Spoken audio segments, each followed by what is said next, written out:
Hello and welcome. This is Mouse Gunner, and we're back with some more Neo Scavenger, and we're exploring the city at the moment. So far, I've been to the Detroit Savings Bank and the Haggerty Health Clinic, and I'm looking to find a place where we can trade goods, and I'm thinking it's probably either the Red Gnome or the Concrete Forest Apartments.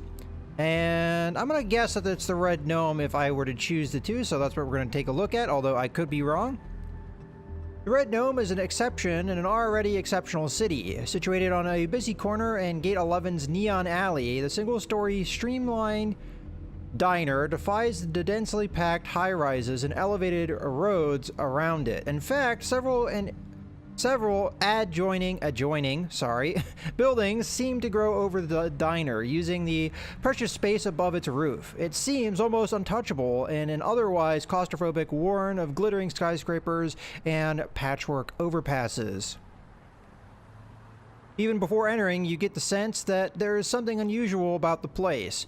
For one thing, despite a prodigious amount of tagging on every surface, the diner is left unmarred, as if those around here know better than to try. However, that ominous thought doesn't seem to deter anyone's hunger. A line snakes out from a takeout window under a sign boasting "The real soul food, real meat." Okay, well, this is where we get food. Unfortunately, I don't have a way to pay, so we can enter the Red Gnome or we can leave. I'm going to enter just to see if there is indeed a way to trade.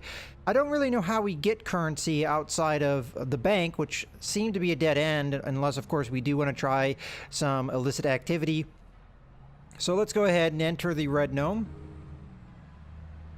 Pushing through the stainless steel door, a rush of warm, greasy air fills your nose. Replacing the damp coolness from outside, your stomach irps almost instantly in anticipation of whatever you smell on the grill. The decor is somewhat less inviting, however. Despite a number of lights, most of them seem incapable of dispelling the dimness in the space. And sepia-stained curio along the walls seem to capture more of the creepy awkwardness of the diner's history than nostalgia. Pad stools line the long countertop, and booths run the length of the outer wall. Sporting ripped vinyl benches, a stark pattern of 1-inch tiles dots the floor. Not surprising in retrospect that the takeout line was so long. Still, an open seat and a warm meal are promised land compared to eating condensed soup in the rain. You shove your stuff into an empty booth and start paging through the laminated menu. Alright, so let's see what we've got. We've got a fried chicken combo meal, it looks like. Yeah, so we still don't have a means to actually pay for any of these things. We have no money. As far as I know. I mean, I don't know how we check that. I'm going to assume we don't. Alright, well, we at least know what's here. There's meals. So we've got a Cadillac burger and mashed potatoes and gravy and some cornbread on top of all that. And then we have jumbo fried shrimp, collard greens, black-eyed peas, and peach cobbler. So it would be nice. We're not really starving, but eventually, I mean, we don't have any other source of food here. So, all right, we're going to leave. On second thought, maybe you aren't so hungry. You head back into the streets. All right, so we have established what that is.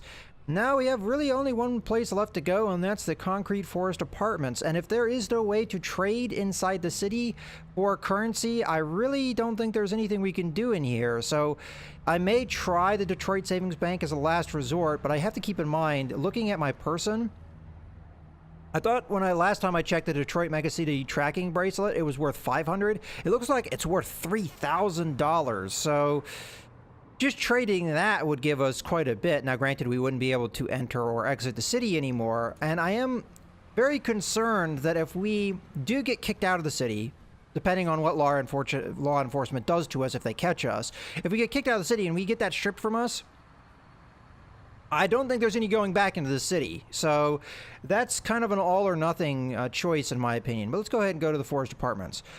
Arriving at Concrete Forest Apartments, you immediately see the resemblance. Towering structures stand at regular intervals like giant artificial trees.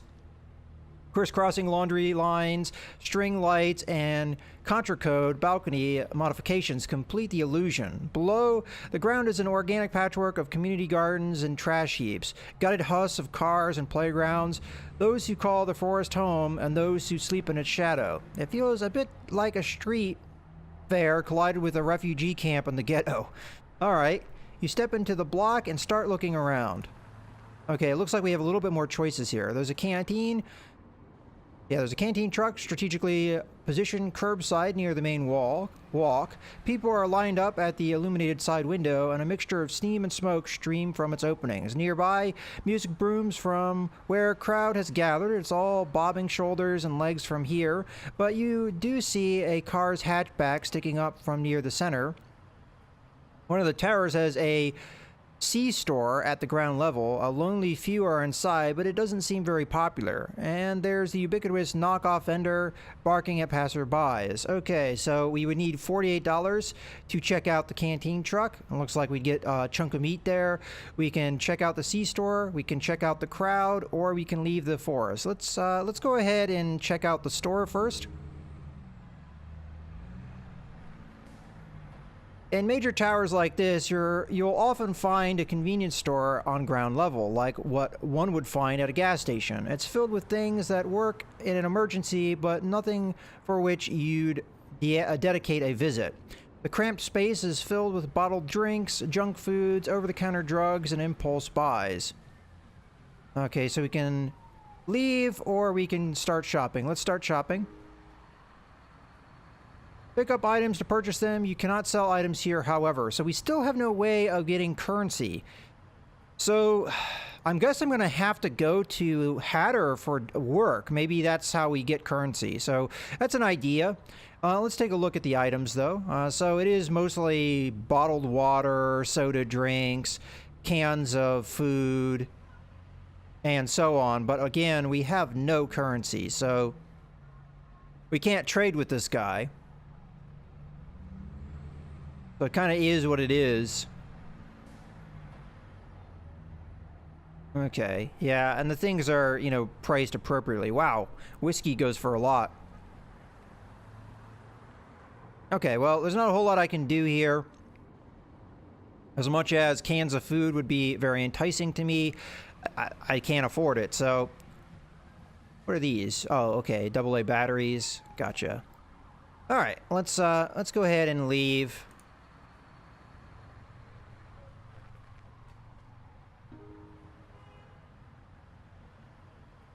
Okay, so I think we're going to check out the crowd, and this is going to be the last thing we do, because that's all we have to do, and I think it's time to leave the city after this. I'm hoping that this visitor pass allows us to come in and out as we please, rather than just a one-time stay, because if that's the case, then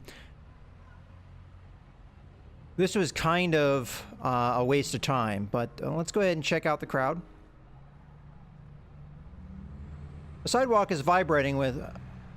bass as you approach, and the scene begins to make a bit more sense. A wide-body metallic red hatchback is parked near the center, its doors and hatch wide open to expose an array of lights, speakers, and subs.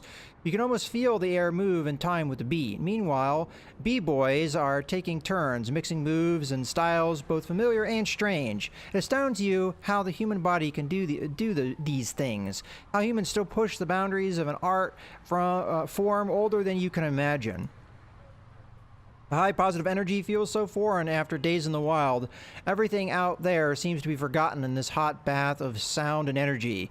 You stick around a few moments more, soaking up raw culture, and then turn back to matters at hand. Alright, so that's pretty much it for the city. It's kind of disappointing a little bit. I expected somewhere to be able to sell goods, and we didn't find that. Now, that might be something that's out in the shanty town that I didn't see. Possible, but for now I think we're just gonna leave, because again we could do the thing in the Detroit Savings Bank and that may pay off, but I'm just concerned that we're gonna get caught, and I know that this is the kind of game that would do something like that to you. It's a very harsh, difficult game, and I just know in my heart that there would be consequences for doing that action. Just like there would be consequences for threatening the teller too. I mean, what is that gonna get you? A bunch of law enforcement cracking down on you, and killing you or beating the crap out of you or just shipping you outside the gate and stripping your pass. I mean, any of those possibilities would not be something that we would want to do. And we could fight the law enforcement, but if they've got guns and all we have is, well, I have a rifle, but if I have a spear, how well is that going to go for me? Not very well. All right, let's go outside the gate. Merging with a line of people and vehicles, you make your way through the exit tunnel into the muddy tent city of the Sprawl. Okay, so as I said, there may be some way to sell goods in the Sprawl, but I don't know that for sure, and that could be a big waste of my time looking for it, but I think it's at least worth looking. Like, for example, this area here looks like it might be something. Oh, Tent City Bazaar. Okay, so that right there sounds like it might be something. So let's go ahead and go over there. The Junk Market. As you navigate the winding alleys of DMC Sprawl, you encounter a huge structure fashioned of shipping containers. Throngs of people enter and exit the structure through a doorway on one side. Inside, you can see a thriving bazaar, where people trade scavenge items in the light of 1,000 lanterns and bug zappers. The air is thick with sweat, smoke, and the smell of barbecue and spices. This is the Sprawl's notorious junk market. Pick up items to purchase them, or drop items to sell them. Okay, store policies, start shopping. Let's look at the policies first. Okay, hardware, software. If hardware, software is not switched on and unlocked, vendors will only pay the hardware's value as if it were empty. Items will then be appraised by a specialist and resold at full price. Medicine. Vendors will only pay a nominal fee for unidentified pills. Pills will then be identified and sold at full price. We can do that because we have the medic ability.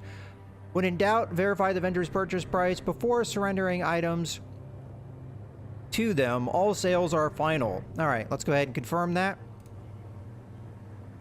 Oh, I did want to continue to shop here. I might have to move off and come back. That's kind of... Oh, no, wait, maybe not. Aha. Okay. So, we can sell items here. So... the main thing we'd be interested in selling would be for currency. I mean, this would be good just to eat. Well, at least it identifies that the mushrooms are poisonous. I don't know why we would... Oh, is that what we have here? So this is 45 pistol rounds. Does that look the same? It's kind of hard to make out. Doesn't look the same. We could sell some of our pistol rounds for money, as I'm sure that those are worth something. The problem is, I'd have to shift stuff around in my inventory to even be able to get it out. And I don't want to sell the items on accident.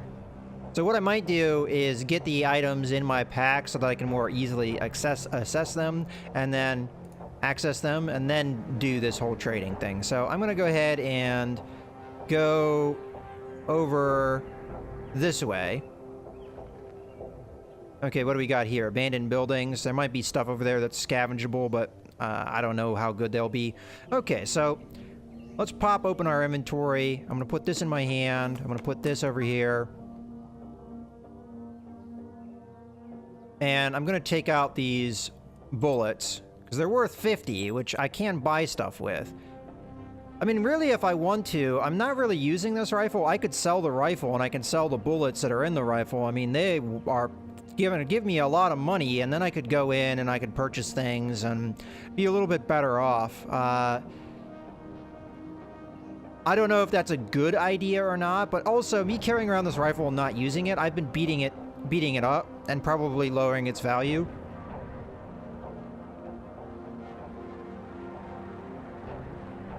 Guns are great and everything, but I haven't really built my character around it, and I just think it's too high value of an item for me to... Oh, make sure I have the shift key. So I'm really thinking about just selling the rifle and the ammunition. It's going to give me a lot of money, And then I'll be able to go inside the city and do whatever it is I want to do. So I kind of like that idea.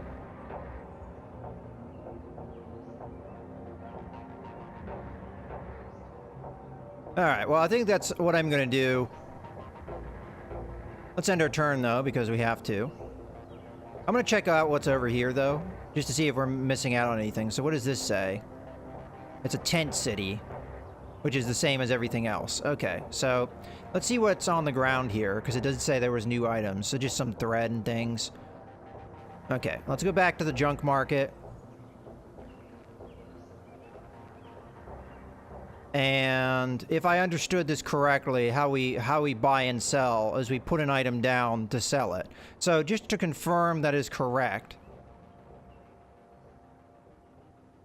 Oh, I forgot I had backup shoes this whole time. And I had this other shoe over here. All right. Well, all right. So to confirm that that is indeed how this works, I'm going to take this thing of bullets and I'm going to put it right. Now, how do I know I got money for that? That's the thing I don't understand. Like, where is my money? Like, where? Oh, right here. 50. So we just got 50 for that. Okay, cool.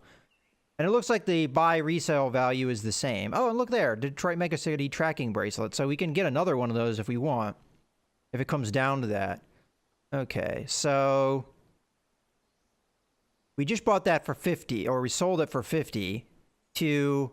Buy even food is expensive here outside of getting, you know, Twinkies or something like that. I think the prices inside the city were better than what this cured meat is being sold for. I could sell my old binoculars, but that wouldn't be that much of a benefit to me. I haven't really made up my mind, though, whether I want to sell the ammunition and the rifle or not. I mean, it's going to be a really useful item. What I could do is I could start using it. Problem is I have nowhere to put the spear if I do that. I'd have to sell the spear. And it doesn't sell for very much, and it was not particularly... I mean, it's kind of easy to craft, but... But I could sell the spear. I could use the rifle, shoot however many shots that we have, which is only going to be 6... at people, then empty the gun, then use or sell the gun after that. That's something I could do.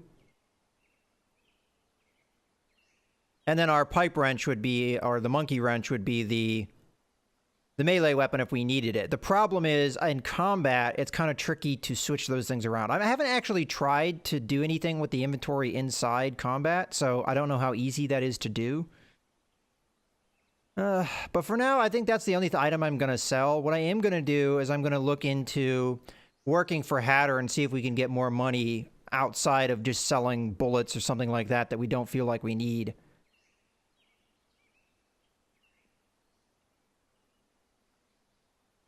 Okay, yeah, I think that's what I'm going to go for. Oh, I did have a pile of dirty rags here.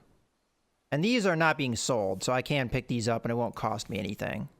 Okay, there we got full pile of dirty rags. Okay, so as far as what I'm thinking, I think that's what we're going to go for, is I'm going to go take a look at Hatter, see if we can get a job, and see if we can make money through that rather than having to sell stuff. Now, again, I am concerned a little bit about my hunger, but we do have a little bit of money, so if it comes down to that, I could go back in the city, and I think there were things that I could get that were less than 50. I didn't memorize the prices or anything, though, so I could be wrong.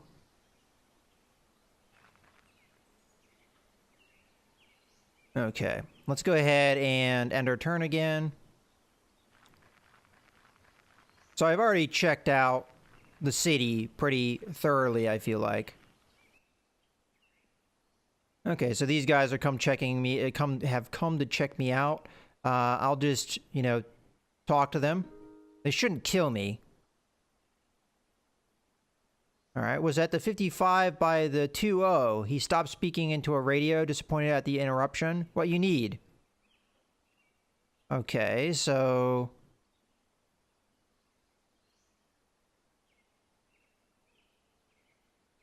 We could ask them about two things here. Are there any other cities nearby? I think that's kind of important to know.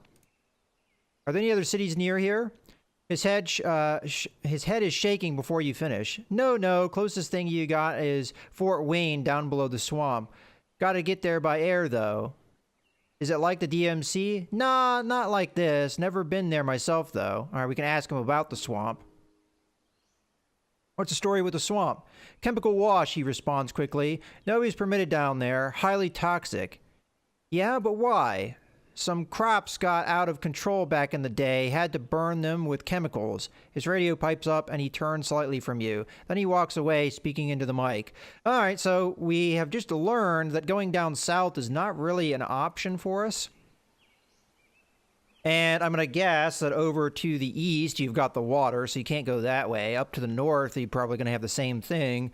So maybe going over to the west is a way out, but I'm going to guess that your objective is to eventually get off the map, and you're going to do that by air. So however you go about doing that, we'll see. But for now, and let's take a look at the map. So we're probably not that far from the swamp. It's probably right down here. And he did say something about plants going out of control, so that might be some scary plant monsters or something. I don't know. All right, let's go ahead and take a look at Hatter's base and see if we can talk to him. So we just use that to re-enter. You cross the muddy street towards the old-fashioned flop house. All right, see if Hatter's available. Hatter's guard informs you that Hatter's on important business right now and won't be back until tomorrow. Okay, well, that gives us some time. We could try and do a bit of scavenging ourselves to see if we can find things to eat and drink. Drink's not the problem, eating is. So I think we start moving up towards the north and we check this area out up here. And I might just keep going north for now. And we'll wait until tomorrow and we'll see if Hatter's around. Let me see what items are here. So we have a bottle of water and some water itself. I think it is getting to that point, though, where I'm going to drink some of the water I have on me. So we'll use that up.